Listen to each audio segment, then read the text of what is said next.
السلام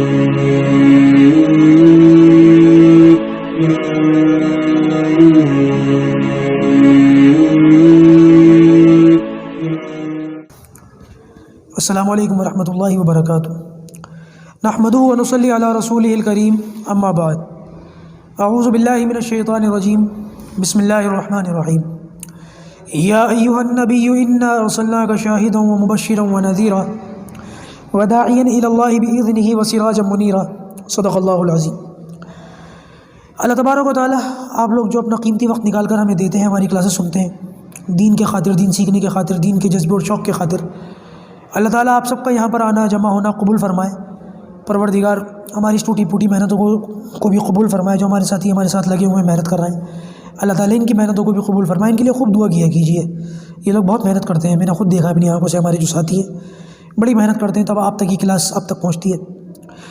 چلیے، جیسے کہ ہم سب جانتے ہیں کہ آج ربیع الاول کی 12 تاریخ تھی، اور اسی کے تعلق آج کے تعلق سے ہماری نشست ہے۔ اصل تو یہ نشست کل ہونی چاہیے تھی، کیونکہ 12 ربیع الاول آج تھی، لیکن کوئی بات نہیں، جو باتیں کل نہ سی وہ آپ کر لیتے ہیں۔ اور ویسے بھی سیرت کوسٹ چل ہی رہا ہے، نبی کریم صلی اللہ علیہ وسلم کی زندگی کے حالات اور آپ کی معمول، جو آپ کی جو مبارک زندگی تھی، اس کے تعلق سے تو بات ہو ہی رہی ہے۔ تو انشاءاللہ وہ تو 2-2.5 مہینے کے اندر اس کو مکمل کریں گے، لیکن انشاءاللہ عز و جل یہ جو ہمارا جو سلسلہ ہے کلاس کا، یہ ذرا اس سے مختلف ہے، اس سے ہٹ کر ہے۔ آج ہماری کلاس نہیں ہے سیرت کی، آج جو وہ 12 ربیع الاول کے تعلق سے کچھ باتیں ہو رہی ہیں۔ دیکھیے، سب سے پہلے تو یہ سمجھیے کہ ہمارے یہاں پر بہت سارے لوگوں نے اپنی طرف سے بہت سارے الفاظ گھڑ کے اس کو جو ہے وہ شریعت بنا دیا ہے۔ مثال کے طور پر ایک لفظ آتا ہے عید میلاد النبی، 12 ربیع الاول کے لیے عید میلاد النبی۔ اب آپ قرآن کی کسی آیت میں یہ لفظ دیکھ لیں، حدیث کے اندر کہیں مل جائے، سنت میں صحابہ کرام کے ادوار کے اندر کوئی یہ بات لفظ مل جائے، نہیں ہے، بس لگا دیا اپنی طرف سے۔ کوئی چیز کتنی اچھی لگ رہی ہو، لیکن اس کا یہ مطلب نہیں ہے کہ اچھے ہونے کی وجہ سے اس کو ہم قابل قبول کر لیں۔ یہ بات اچھی طریقے سے سمجھنے کی ہے کہ کسی بھی چیز کو شریعت کے اندر اپنی طرف سے شامل نہیں کیا جائے گا، چاہے وہ کتنی اچھی کیوں نہ ہو۔ دوسری گڑبڑ یہ ہوئی کہ میں نے بہت سارے لوگوں کو دیکھا کہ وہ 12 وفات کہتے ہیں، 12 وفات۔ اب اگر ان سے پوچھ لو، میں نے پوچھا بھی 2-4 سے، میں نے کیا مطلب ہے اس کا، کہ بس سنا ہے ہم نے 12 وفات، بس بول رہے ہیں، سن رہے ہیں تو بول رہے ہیں، لاجک کسی کو نہیں پتا۔ تو ایسے بہت سارے الفاظ ہیں جن کی کوئی حقیقت نہیں ہوتی۔ بھائی 12 ربیع الاول کا مہینہ، اس کی 12 تاریخ ہے، عید میلاد النبی کیا ہے، اور 12 وفات کیا ہے؟ ہاں، آپ یہ کہہ سکتے ہیں کہ میلاد النبی، نبی کریم صلی اللہ علیہ وسلم کی میلاد، یعنی آپ کی ولادت کا ذکر کرنا، اس کے لیے 12 تاریخ تو ضروری نہیں ہے۔ آپ پورا سال کر سکتے ہیں، دن میں کسی بھی وقت کر سکتے ہیں، 12 مہینے کر سکتے ہیں۔ میں اگر اپنے نبی صلی اللہ علیہ وسلم کی میلاد کا ذکر کروں، کوئی روک لے گا مجھے؟ میں آج بھی کر رہا ہوں، میں کل بھی کروں گا، میں پرسوں بھی کروں گا، میں پہلے بھی کرتا آیا ہوں، اور باقاعدہ اللہ کا شکر ہے ہم نے تو پوری سیرت کلاس اس میں ڈال دی ربیع الاول کے مہینے میں، کہ چھوڑو 12 ربیع الاول کو، کیا پورا ربیع الاول کو انشاءاللہ ہم اس کا ذکر کرتے رہیں گے۔ جس دن سے ربیع الاول شروع ہوا، ہماری کلاسز بھی شروع ہو گئیں، اور الحمدللہ یہ سلسلہ جاری و ساری ہے۔ ربیع الاول ختم ہو جائے گا، ہماری کلاسز ختم نہیں ہوں گی انشاءاللہ، چلیں گی اور آگے۔ تو یہ جو معاملہ ہے کہ کسی چیز کو کسی دن کے ساتھ خاص کر لینا، اور پھر اس پر جو ہے ثواب کی امید رکھنا، اس کو شریعت سمجھنا، بہت سارے لوگوں نے تو یہاں تک شروع کر دیا سلسلہ کہ ربیع الاول کا مہینہ مبارک ہو، پہلا ربیع الاول کا جو ہے نام رکھ دیا عید میلاد النبی، اب کہہ رہے ہیں عید میلاد النبی مبارک، اب اس کی مبارکباد دینی شروع کر دی۔ پھر یہاں رکا نہیں سلسلہ، اور آگے چلا سلسلہ، من گھڑت جھوٹی حدیثیں ڈالنی شروع کر دی کہ جو ربیع الاول کی مبارکباد کسی کو دے دے، اس پر جنت واجب ہو گئی اور جہنم اس پر حرام ہو گئی، لو جی کر لو کیا کرو گے۔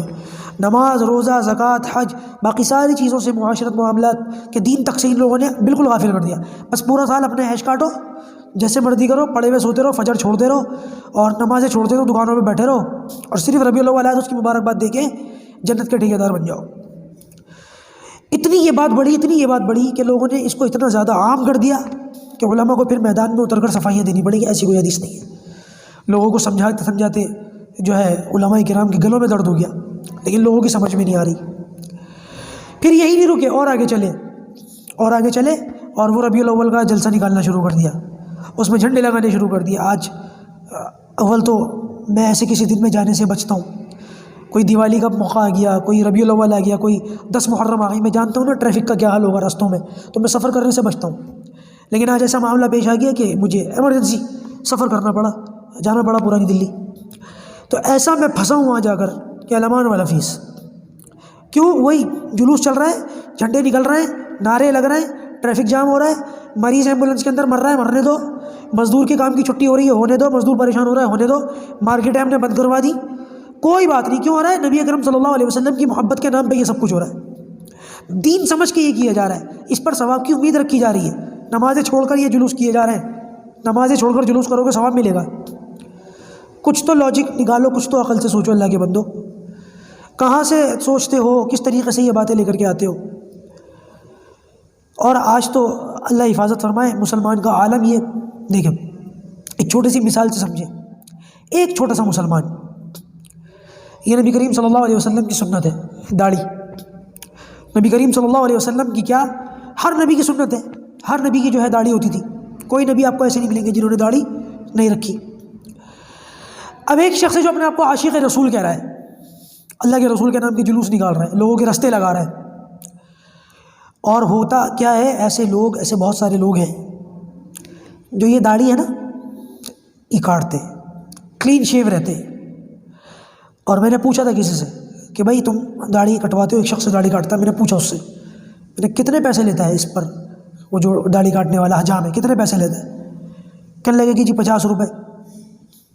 تو میں نے کہا کہ کتنی بار جاتے ہو، کتنے گیپ کے بعد داڑھی منڈواتے ہو؟ تو کہنے لگا کہ ہفتے میں ایک بار جاتے. تو میں نے اس کا مطلب یہ ہوا کہ مہینے کے 200 روپے تم سنت کو مٹانے پہ خرچ کر رہے ہو. میں نے اسی طرح کہا مہینے کے 200 روپے سنت کو مٹانے پہ تم خرچ کر رہے ہو. سالانہ 2400 روپے سنت کا مذاق اڑانے پر تم نے، سنت کو مٹانے میں تم نے خرچ کر دیے.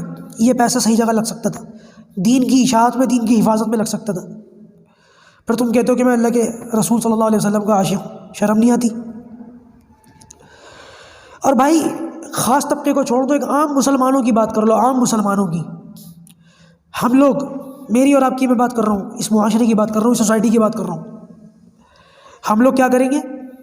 شادی کریں گے. شادی تو دور کی بات ہے، منگنی کے اوپر 5-5 10-10 لاکھ روپے خرچ کر دیتے ہیں. منگنی کے اوپر، صرف منگنی، یعنی کہ شادی کی ڈیٹ فکس کرنے کا نام منگنی ہے. اس کے اندر جو خرچہ آتا ہے وہ 5-10 لاکھ کا آ جاتا ہے. ابھی تو شادی باقی ہے. شادی میں تو پتہ نہیں کیا کیا ہوتا ہے، کروڑوں روپے تک لگا دیتے ہیں لوگ، ٹکا ڈالتے ہیں. لاکھوں کروڑوں روپے آپ نے اس پر لگا دیے. اس میں آپ ماہیوں بھی کریں گے، اس میں آپ جو ہے منگنی بھی کریں گے، مہندی بھی کریں گے، کافروں کی، غیر ایمان والوں کی جتنی رسومات ہیں وہ سب اس میں کریں گے. ڈھول بھی بجائیں گے، ڈی جے بھی لگائیں گے، کھڑے ہو کے لوگوں کو کھانا بھی کھلائیں گے، بے پردہ میک اپ کے ساتھ عورتوں کو بلائیں گے، اور کارڈ پر لکھیں گے النکاح من سنتی. ہمیں شرم نہیں آتی؟ آپ لوگ جانتے ہیں جو میری کلاسز لے رہے ہیں، جنہوں نے قرآن کورس لیا یا جنہوں نے جو ہے ابھی سیرت کورس لیا، آپ لوگ اچھی طریقے سے واقف ہیں کہ میرے لہجے میں سختی یا تلخی نہیں ہے. آج تھوڑا سا میں اپنی روٹین سے ہٹ کے بات کر رہا ہوں. آج شاید آپ کو میرے لہجے میں سختی یا تلخی محسوس ہو رہی ہو، لیکن آپ مجھے بتائیں گراؤنڈ ریالٹی یہ نہیں ہے ہماری. ساری بیڑا غر کی چیزیں ہم کر رہے ہیں، بدعات، خرافات، شیطانی چیزیں ہمارے ہاتھ میں، دنیا بھر کا رونا ہم کر رہے ہیں، داڑھی ہم کاٹتے ہیں، اور شادیاں بھی ساری بدعات کے ساتھ ہوتی ہیں، ساری رسوم و رواج کے ساتھ ہوتی ہیں، اور لکھتے ہیں النکاح من سنتی. نکاح میرے نبی کی سنت ہے. کون سی سنت ہے بھائی؟ ڈھول بجانا کہاں کی سنت ہے یہ؟ نہیں، ڈی جے پر ایک جگہ میرا خود کا واقعہ، تقریباً لاک ڈاؤن سے پہلے کی بات ہے، جو پچھلے سال لاک ڈاؤن لگا تھا، بڑا لاک ڈاؤن، اس سے پہلے کی بات ہے. میرے پاس آئے تھے کچھ لوگ کہ بھائی نکاح پڑھا دیجیے. میں نے چلو چلتا ہوں. ٹائم کافی ہو گیا تھا، رات کے 11 بج رہے تھے. حالانکہ کسی نبی نے رات میں نکاح نہیں کیا. یہ پتہ نہیں کون سی قوم ہے جو راتوں کو جاگتی ہے. اور اللہ حفاظت فرمائے، بعض مرتبہ تو لوگوں کو یہاں پہ بھی شرم آنی چاہیے کہ تاریخ بدل جاتی ہے.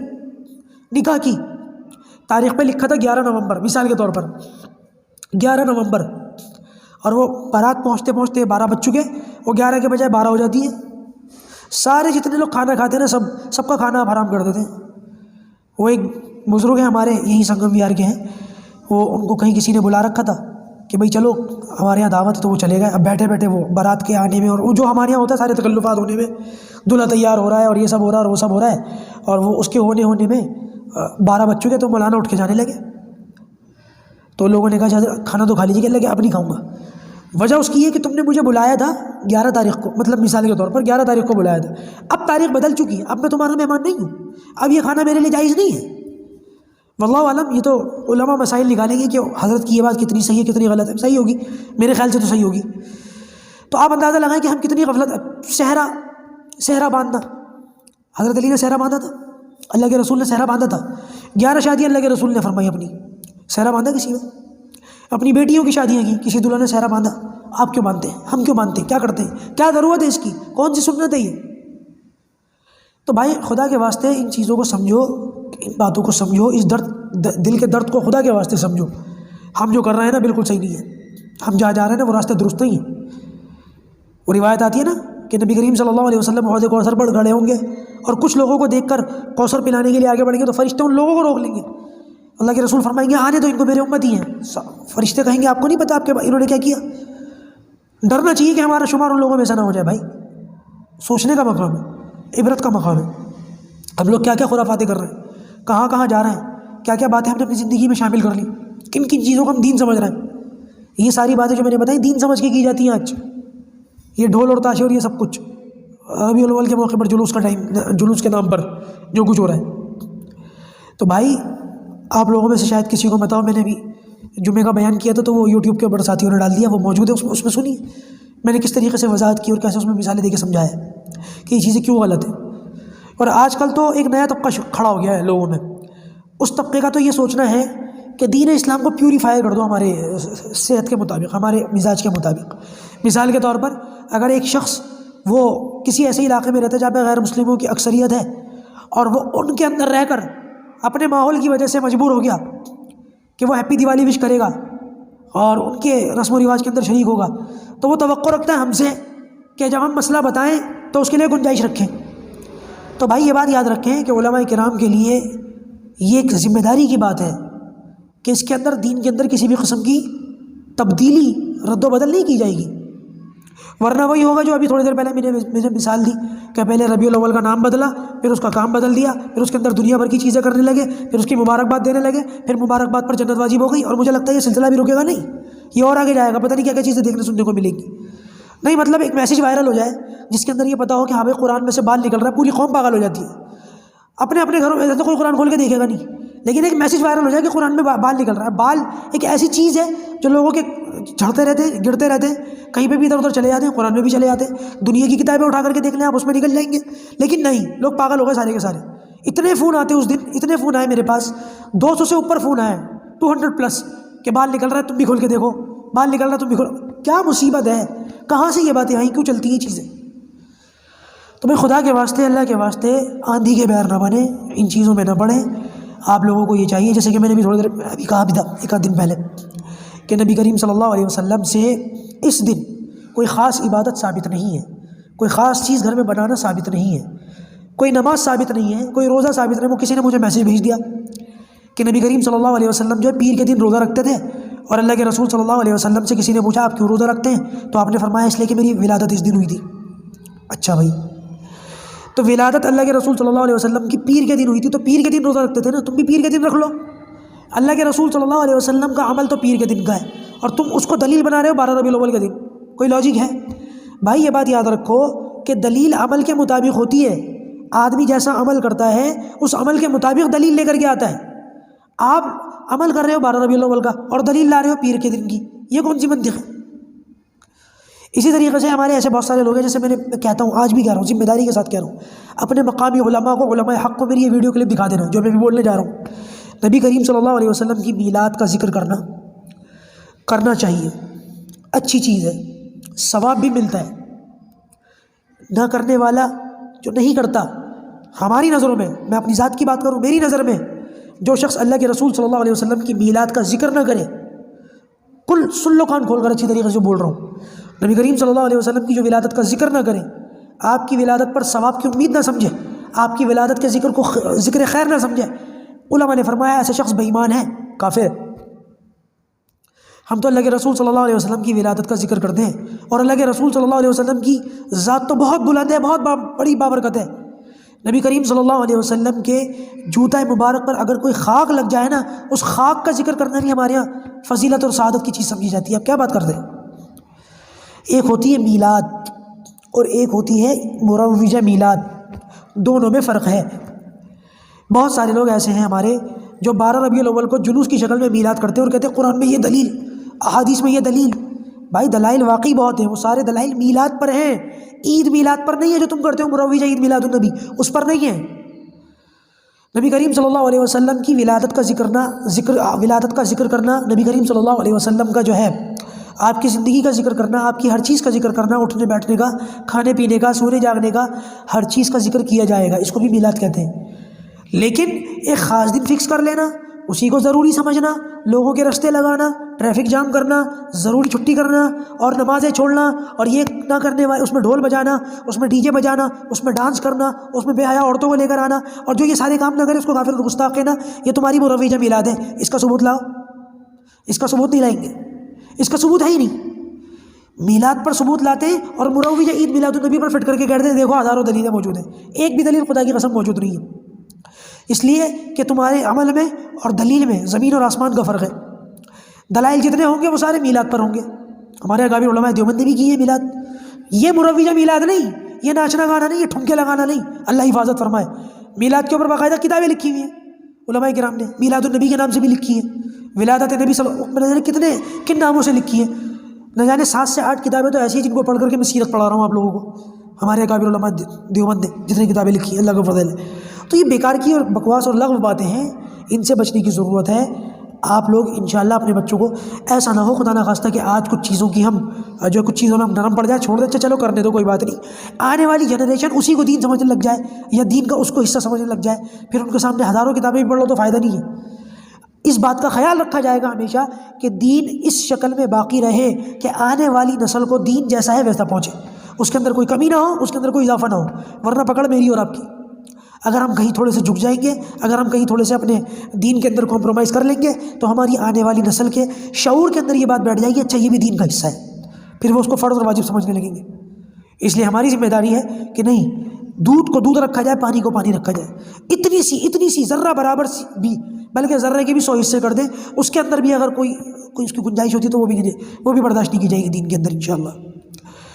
چلیے بات ذرا لمبی ہو گئی، جو کہا گیا سنا گیا، پروردگار ہمیں اس پر عمل کرنے کی توفیق عطا فرمائے، اور اگر مجھ سے کوئی تلخ کلامی ہو گئی تو میں معذرت چاہتا ہوں، لیکن صحیح بات یہ ہے کہ یہ ڈھول تاشے اور یہ کھانا الٹا سیدھا، خاص طور سے اسی دن قرآن خوانیاں کرنا اور خاص طور سے اسی دن کچھ پکانا، اس کو ضروری سمجھنا، اسے فرض قرار دینا اور واجب قرار دینا، یہ شریعت نہیں ہے بھائی، یہ گناہ اور بدعت ہے، اور بدعت سے بچنے کی ضرورت ہے۔ اللہ پاک ہم سب کو کہنے سننے سے زیادہ عمل کرنے کی توفیق عطا فرمائے۔ السلام علیکم ورحمۃ اللہ وبرکاتہ۔